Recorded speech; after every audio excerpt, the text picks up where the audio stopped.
Bueno, pues nada, vamos a dar paso a nuestro siguiente trabajo, a nuestra siguiente alumna. Ella se llama Alicia Pérez y su trabajo es el tratamiento de la violencia obstétrica en la prensa escrita. Bueno, Alicia es especialista en intervención temprana por el Nationales Zentrum für Hilfe, perdón por mi alemán, máster en estudios de género y actualmente es matrona en el Hospital 12 de Octubre en Madrid y matrona en el proyecto piloto de visitas domiciliarias dirigido a embarazadas y familias con menores de hasta 24 meses, ¿no? Para el fomento de la parentalidad positiva y prevención del riesgo y desprotección de menores.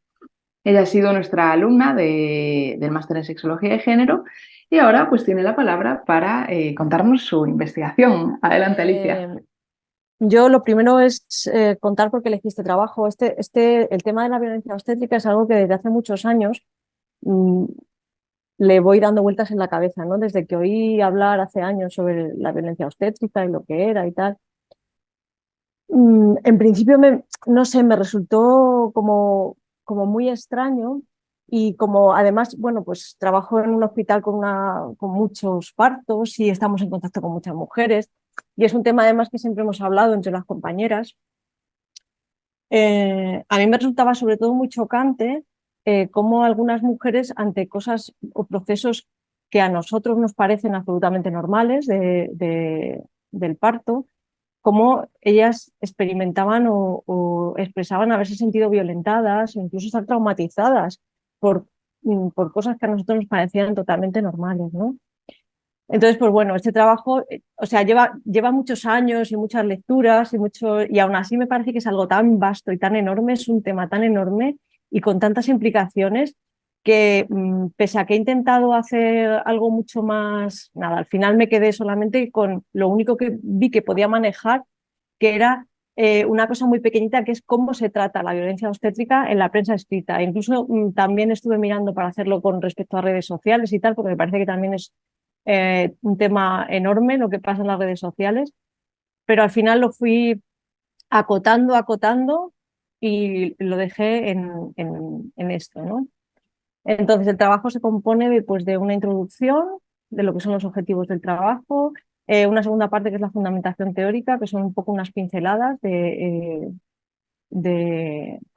sobre pues, la realidad del parto en España en este momento, y lo que es la violencia obstétrica. Luego desarrollo un poco lo que hice con qué artículos cogí, el desarrollo del trabajo general, la metodología, y luego las recomendaciones que yo planteo y algún añadido de cosas que han aparecido después de que entregué el trabajo, porque el trabajo entré en junio, en el mes de junio. Bueno, pues para empezar la introducción, la información en la actualidad, la información que nosotros recibimos actualmente está, sobre todo, recibimos información a través de Internet. En Internet recibimos información de manera muy rápida, recibimos información de muchas fuentes, muchas de ellas que no están bien validadas. Eh, Recibimos información sobre todo en redes sociales. Hay mucha gente, el otro día mi tía, no sé qué me contaba, que ella decía que es que, claro, que lo había visto en TikTok. O sea, la gente se informa por TikTok.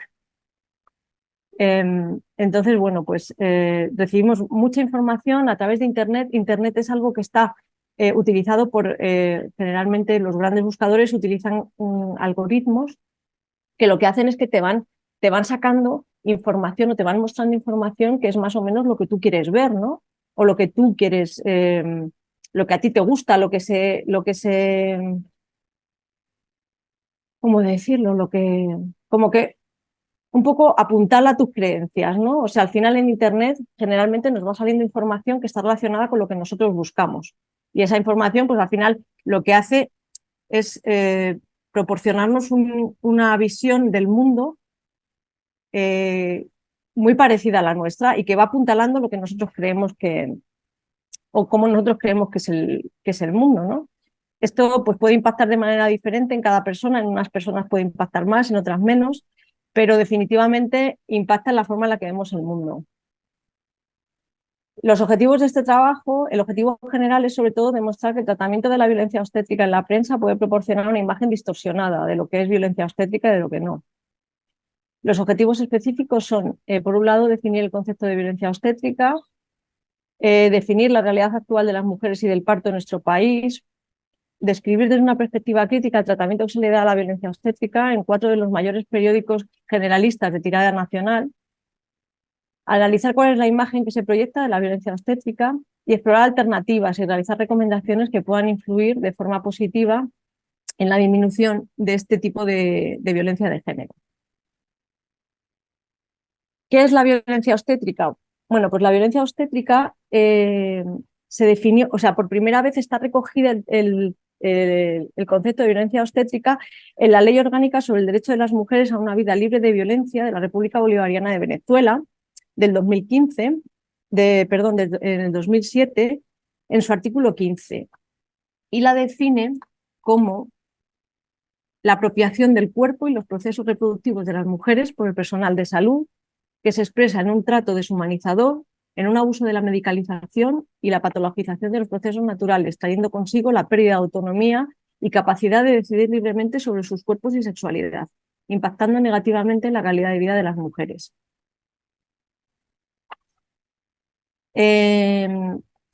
La violencia obstétrica en Venezuela está catalogada como violencia de género, no es así en España. En España la violencia obstétrica no tiene, de momento, en la legislación no está recogida como violencia de género, pero sí que es verdad que, como ya ha demostrado, por ejemplo, Eva Margarita García hizo una tesis doctoral sobre esto y demostró claramente, y además a mí me parece que muy bien, que la violencia obstétrica no es sino otro tipo de violencia de género que realmente está un poco ahí entremezclada con la violencia institucional.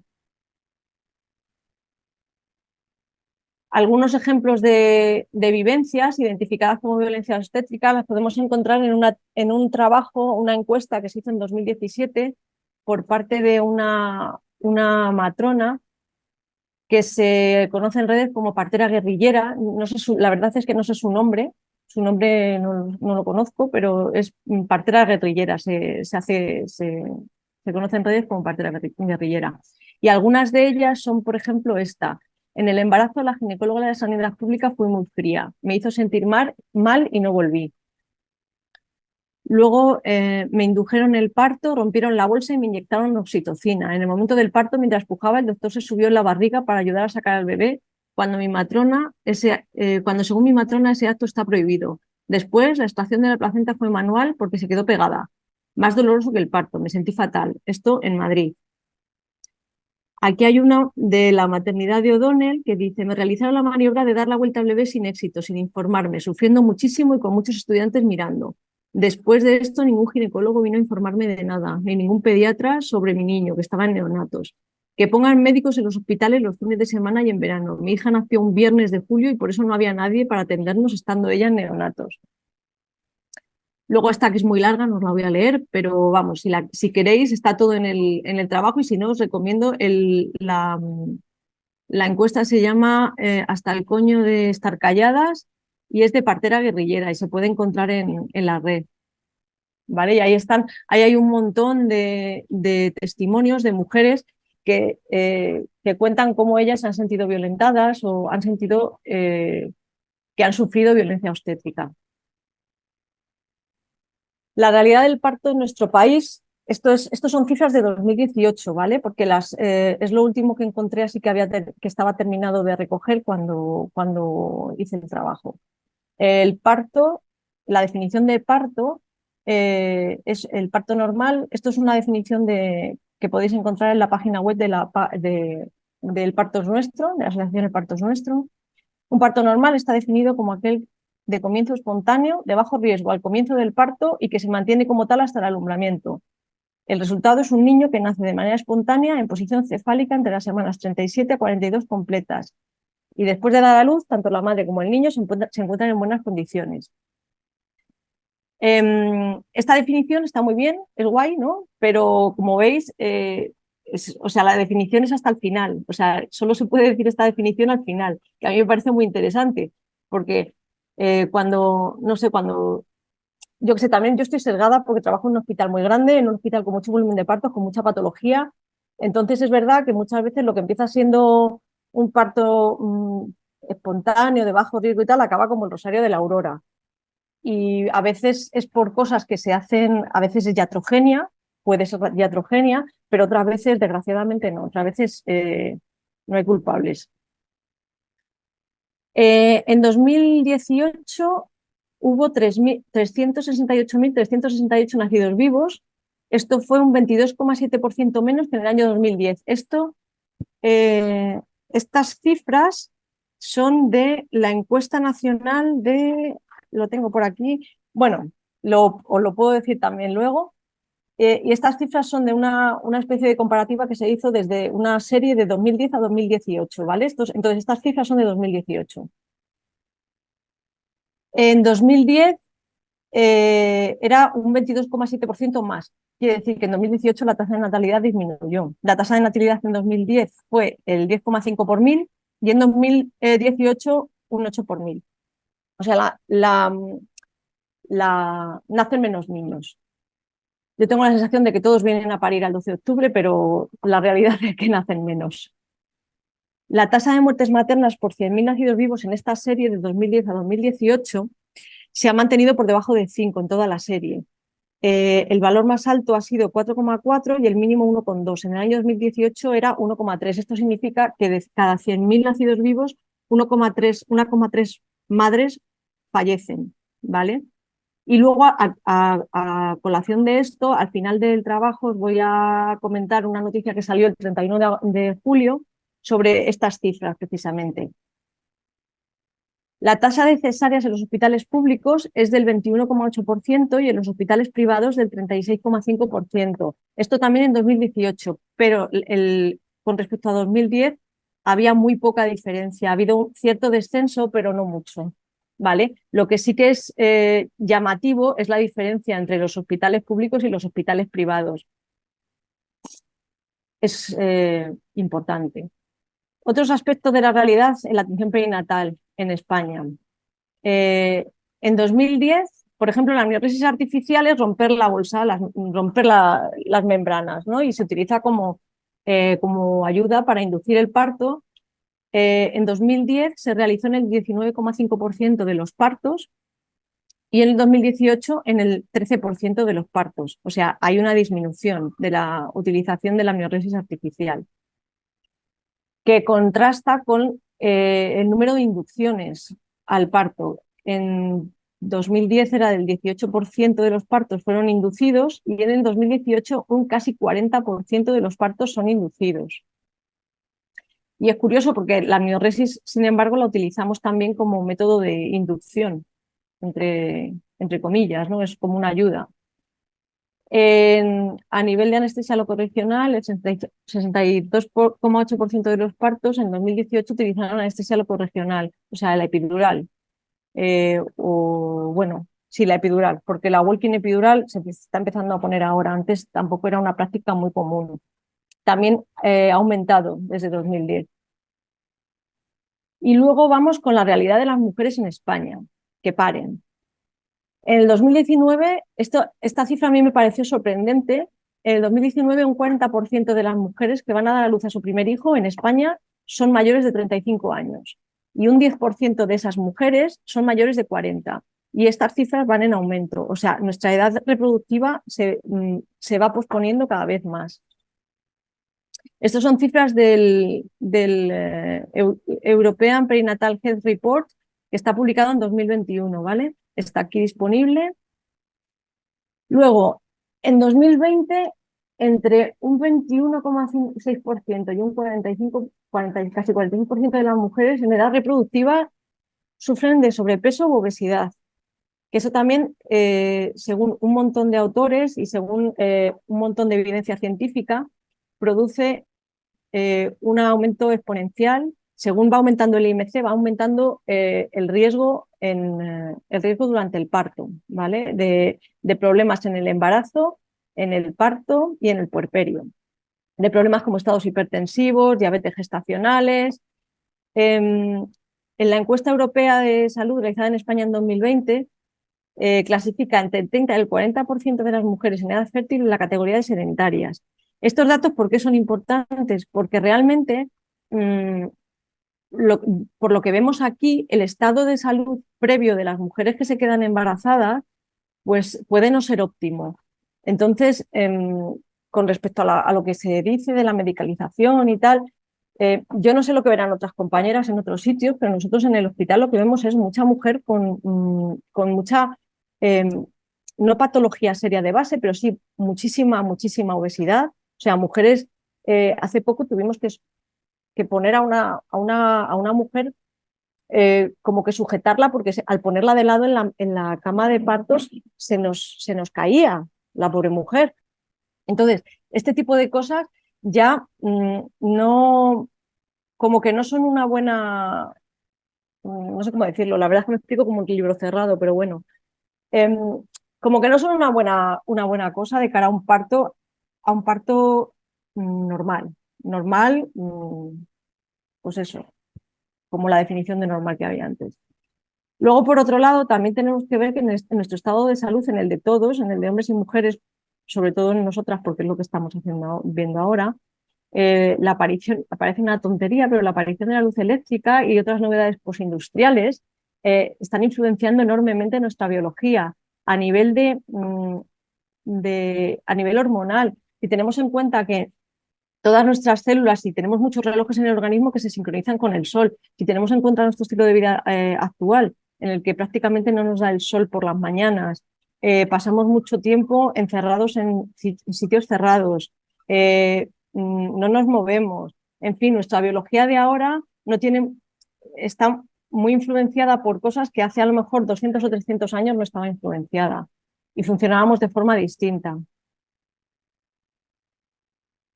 Y ahora paso directamente a la metodología del desarrollo del trabajo. La selección de textos la hice con artículos aparecidos en prensa escrita donde se hacía referencia directa a la violencia obstétrica, aparecidos entre enero del 2021 y mayo de 2023. Los periódicos eran cuatro, los cuatro de mayor tirada nacional y que tenían temática general, y eso, y la violencia obstétrica constituía un tema central en el artículo. La información analizada fue ¿son los que aportan la información en el artículo profesionales de la obstetricia o de la medicina o no?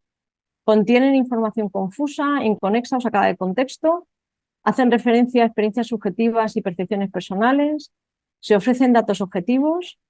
¿Hacen referencia a aspectos legislativos o sentencias judiciales? Porque este ha sido realmente uno de los como de los detonantes de que salgan informaciones sobre violencia obstétrica. Hace a los profesionales y a los protocolos de actuación directamente responsables. Y la última, que no la veo esto, se reconocen y se tematizan los aspectos relacionados con la complejidad del sistema sanitario, aportando información neutra. Esas son las preguntas que me hice y lo que miré lo que miré para elaborar los resultados.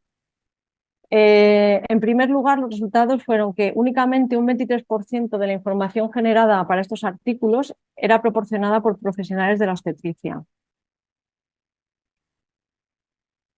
La segunda conclusión fue que el 40% de los artículos revisados aportaban información confusa o inconexa y relacionaba procedimientos médicos o obstétricos de forma indiscriminada con lo que es violencia obstétrica.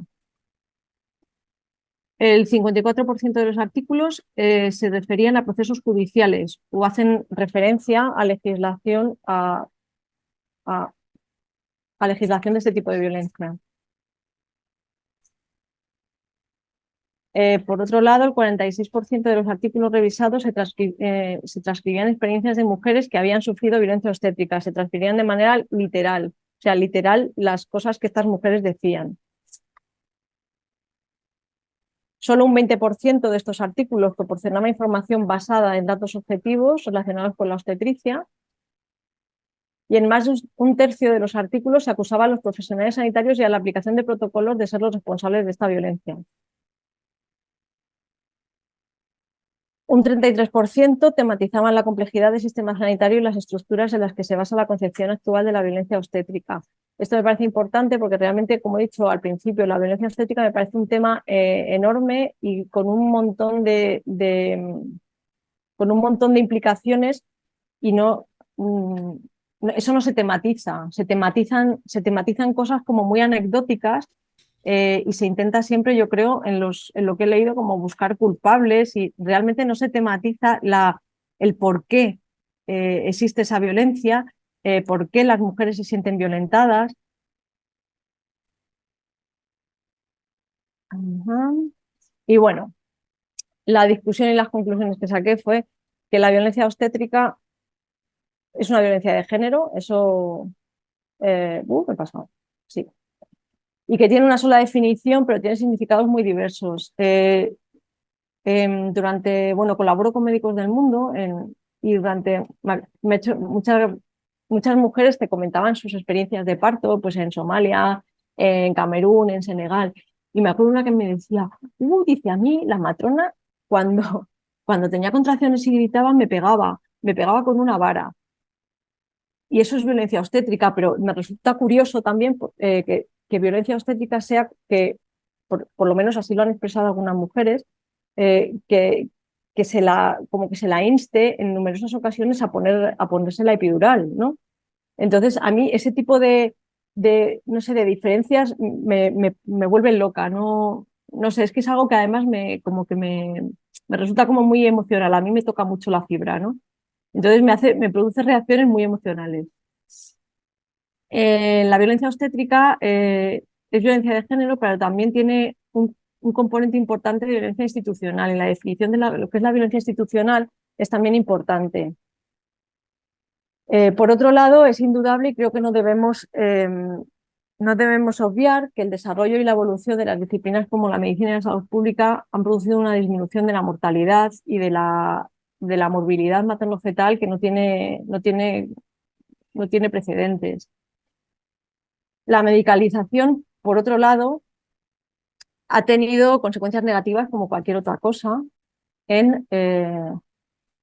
en este caso, por ejemplo, la normalización de los cuerpos y los procesos y la estandarización de estos procesos, ¿no? Sobre todo, pues, no sé, aquí me viene a la cabeza pues, Foucault y su historia de la sexualidad, es uno de mis libros favoritos, en el que nos cuenta cómo realmente nos habla sobre el poder positivo, ¿no? El poder que se crea, se genera a sí mismo.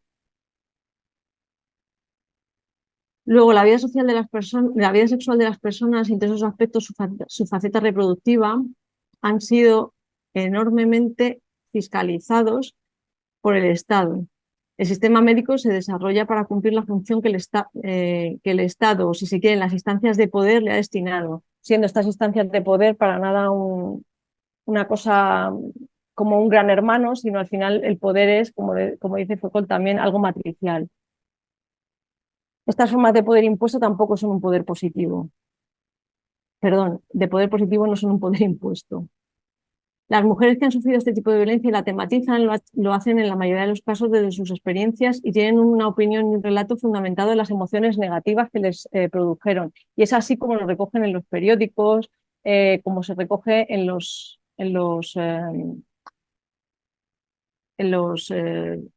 medios de comunicación.